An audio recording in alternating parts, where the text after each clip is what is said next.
Nous, Ramon Awa, par la grâce de Dieu et en communion avec le siège apostolique et avec le grand bassin, attendu que le sanctuaire Notre-Dame de la Garde de Bourgois, sise sur la paroisse Saint-Pierre Claver dans notre diocèse, est un lieu de pèlerinage dédié à Notre-Dame depuis le 16 mai de l'année 2021, est très fréquenté aujourd'hui par l'ensemble de nos diocésains et d'autres pèlerins.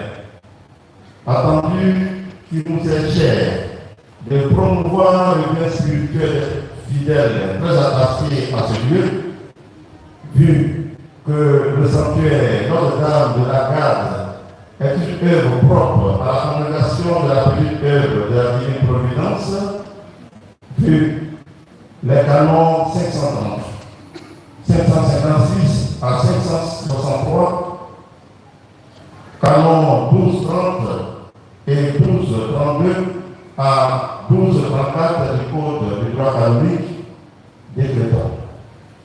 Article 1er. Érection du sanctuaire.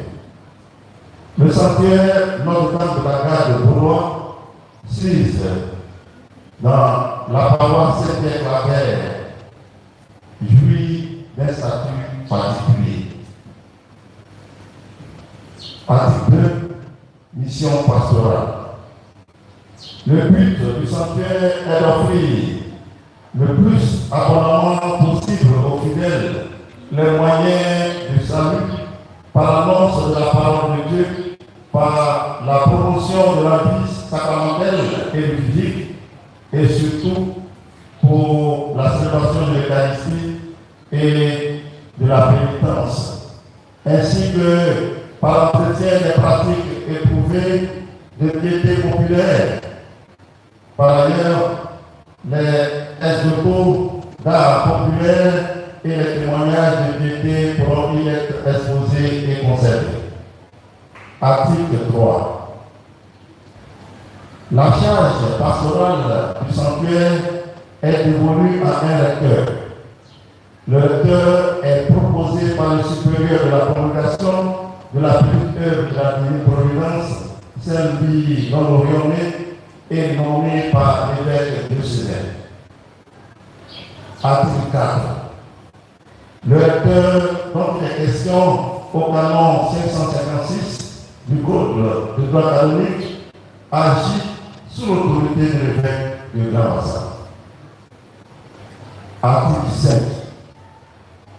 Le recteur, conformément au canon 562 du Code de droit canonique, peut accomplir dans le sanctuaire les célébrations liturgiques, même solennelles, pourvu qu'elles ne nuisent pas en aucune manière au ministère pastoral.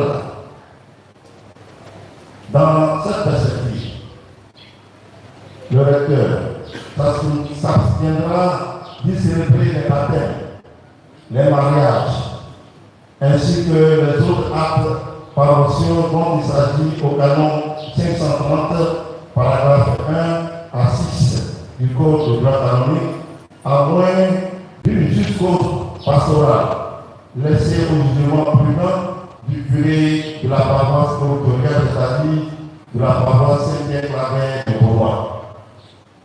En ce cas, l'usage sera maintenu d'inscrire les mentions et actes nécessaires sur les registres paroissiaux. Par ailleurs, sans l'autorisation du recteur, il n'est permis à personne de célébrer l'Eucharistie dans l'Église et d'y administrer les sacrements ou d'y accomplir d'autres fonctions sacrées. Article 6. Le recteur du sanctuaire Notre-Dame de la Garde de Bourgois, sous l'autorité de l'ordinaire du lieu et en observant les statuts légitimes et les droits acquis, est tenu par l'obligation de veiller à ce que les fonctions sacrées soient dignement célébrées dans l'Église selon les règles physiques et les dispositions canoniques en vigueur. À ce que les obligations dont le sanctuaire est greffé soient fidèlement